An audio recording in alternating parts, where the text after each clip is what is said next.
Welcome to Speculative Sandbox, your audio playground for creative storytellers. We're currently batch recording our upcoming episodes, so I've asked some friends to take care of the podcast in a limited author takeover series. You'll recognize them as former guests on the show, so you'll be in good hands. I look forward to chatting again soon.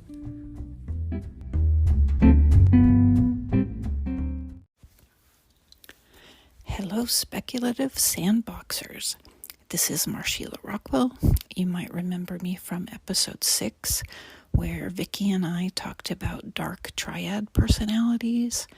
Psychopaths and witches are kind of my jam, which you can see from a lot of the stuff that I write about.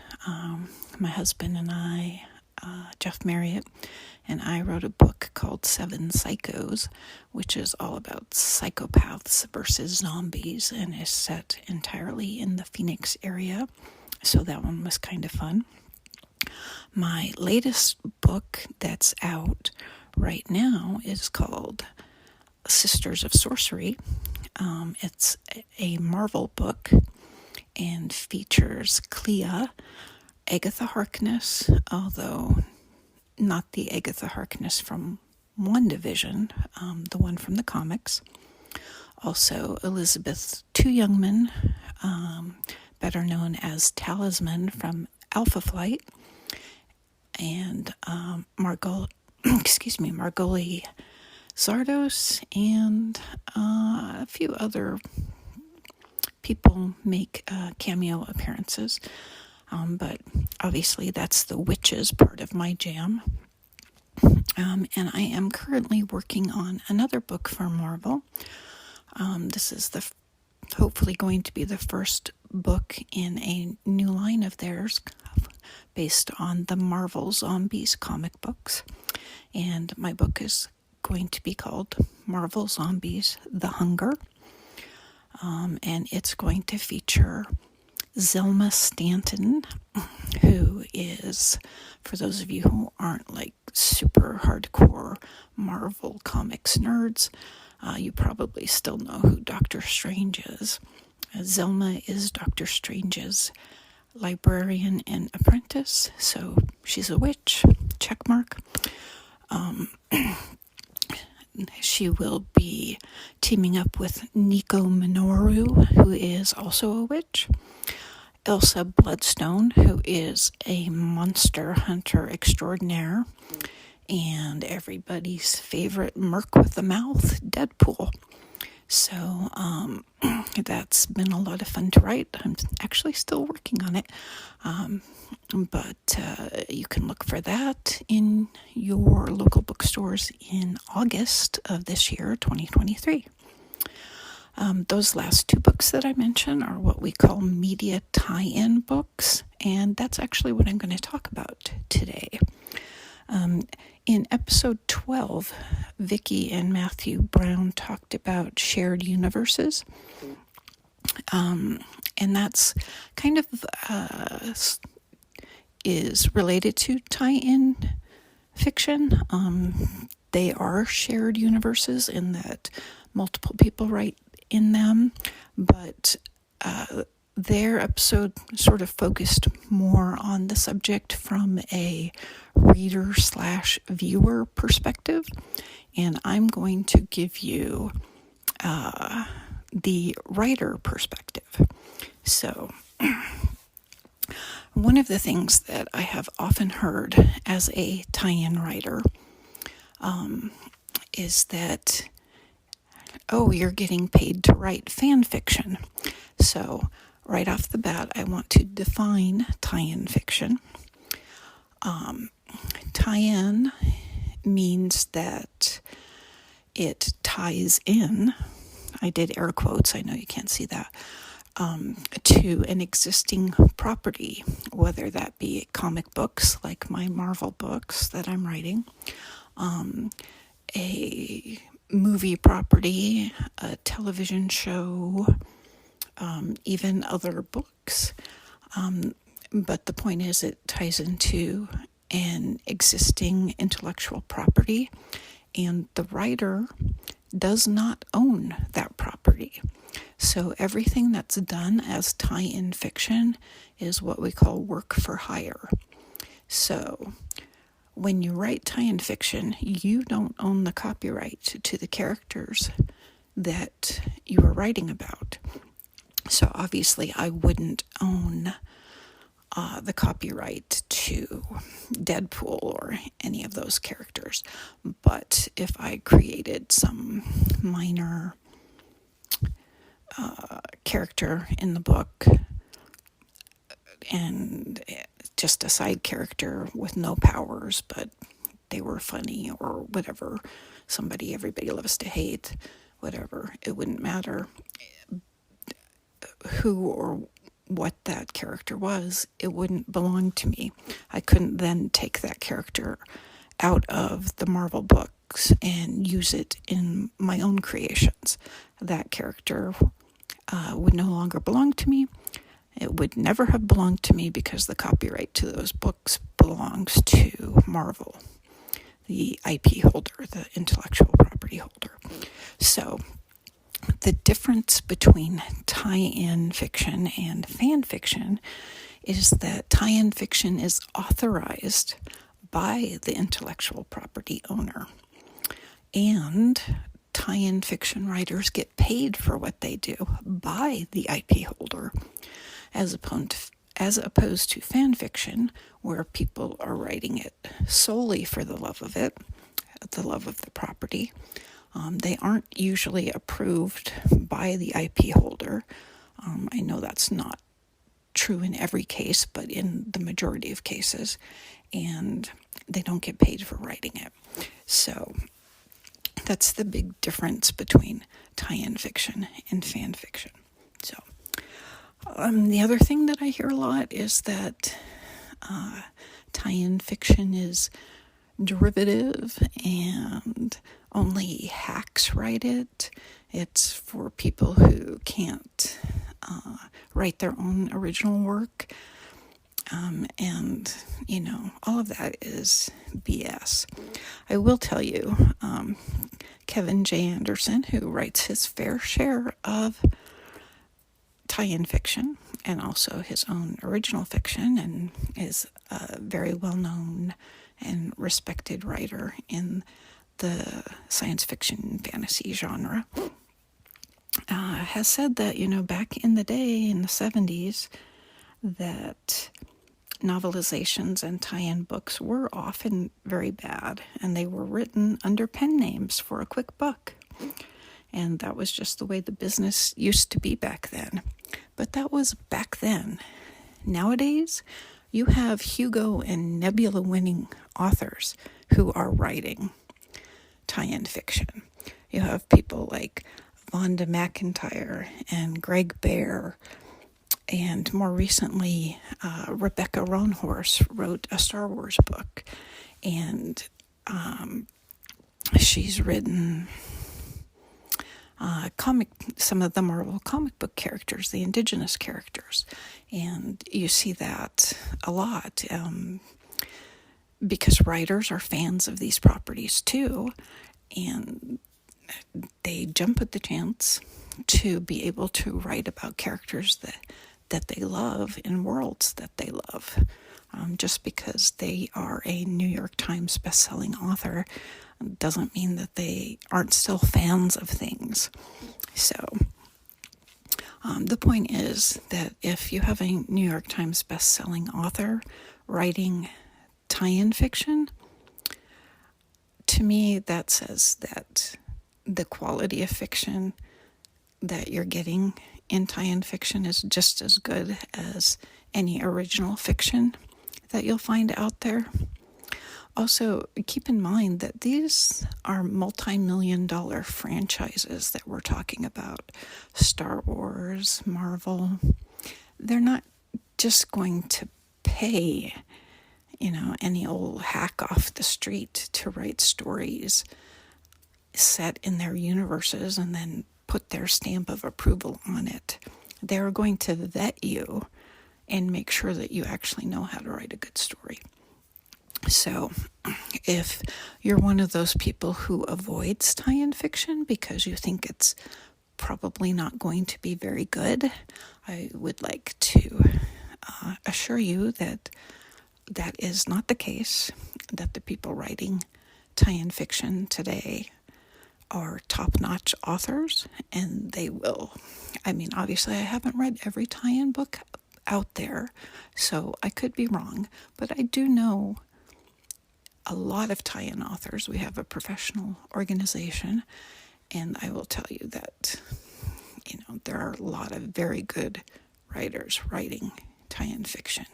So please don't let the fact that it's tie-in fiction keep you from picking up a book that otherwise looks interesting to you, or that is in a franchise that you are a fan of, because I think you will be pleasantly surprised. The other thing that I do want to mention is that there is sort of this fallacy that writing tie-in fiction is somehow easier than writing original fiction because you already have the world built for you. You already have the characters. In some cases, you already have the plot line given to you. But I'm here to tell you that a lot of times that actually makes it much more difficult to write. You have to, especially if it's a more popular franchise, you have to make sure that you nail character depictions, because if you don't, there are tons of fans out there who are going to let you know that you got it wrong. And you also have to play by rules that other people wrote. So you can't do certain things that you might be able to do if you were writing original fiction. And the number one rule of tie-in fiction is that unless you are given explicit permission to do otherwise, you have to, whatever characters or situation you take off the shelf, there's those air quotes again, and you play with in the tie-in sandbox, you have to put it back on the shelf at the end of your story, and it cannot be harmed in any permanent way. So basically that means things like you can't kill off a character unless you resurrect them in that same book, or whatever comic or whatever it is that you might be writing, or there are plans that the IP holder has approved for them to be resurrected somewhere down the line. Or in other words, you have permission to kill off that character in that book that you're writing. So you have to play by somebody else's rules, and that can be really hard, because people who write do it because they are they're creative. They like to create things, and they don't like to be told what to do. So it can be a lot more difficult to write tie-in fiction because you have a lot more constraints than you do in original fiction. The other thing that makes it a lot harder, in my opinion, the tie-in properties that I have written for have almost always been properties with really large fan bases. So I have written tie-in fiction for Dungeons and Dragons. I have written X-Files, a little bit of Buffy. I've written some Xena stuff that has not yet gotten published because of licensing limbo. Let's call it that. And obviously my latest book is a Marvel book, and the one I'm writing right now is a Marvel book. So there are fans out there who know the material far better than I ever will. And if I make a mistake, they're going to let me know about it. I don't have that problem if I'm writing my own original stuff, because nobody else knows that property better than I do, because I created it. So I don't have to worry about making people mad because I made a character act in a way that character just wouldn't act in, or something along those lines. So it's great to have a built-in fan base, but it's also hard to have a built-in fan base because it comes with built-in critics. That fan base can also be a huge resource, though. I know that when I was writing my Dungeons and Dragons books, I would often talk to people within the community, especially the Dungeons and Dragons online books that I wrote, the Shard Axe and Skein of Shadows. Those were written based on DDO, Dungeons and Dragons Online, and that is a multiplayer game, but I never played with other people. I did play the game, but I always soloed everything. So there were places that I couldn't go, quests that I couldn't do because you needed more than one player to do them. So I was able to talk to people in the DDO community and get them to, like, if they did that quest that I couldn't do, to take screenshots for me of what the dialogue was and, what certain interiors look like, so that I could use those places in my book. So that was a case where having a built-in fan base was a huge help. So, as with everything, there are pros and cons. I would just like to say that I myself really enjoy writing fan fiction.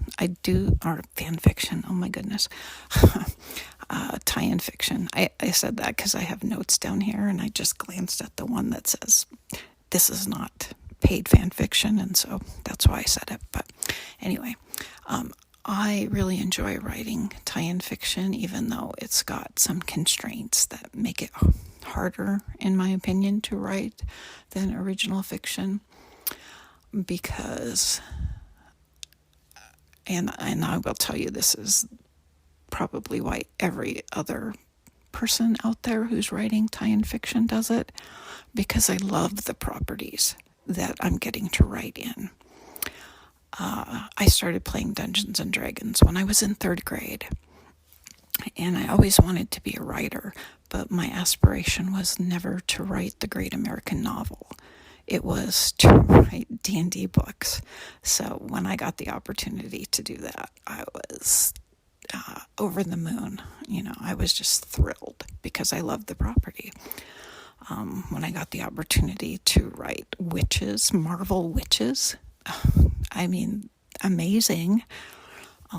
Now I have the opportunity to write zombies in the Marvel universe when, I've already written psychopaths versus zombies in my own original work with my husband,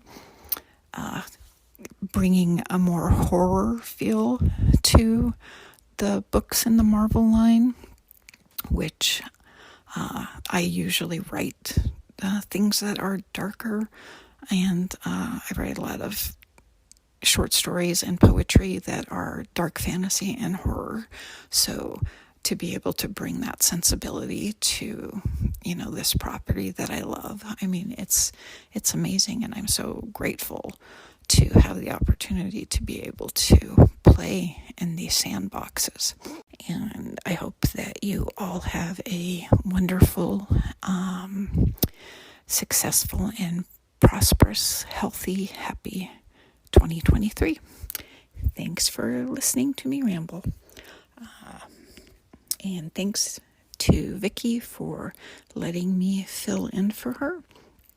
And I'm sure she'll be back soon with lots of really fun new episodes on Speculative Sandbox, so don't miss out.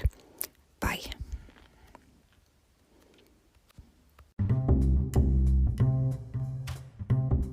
Speculative Sandbox is a volunteer-run podcast that relies on the collaboration of fellow creators like you.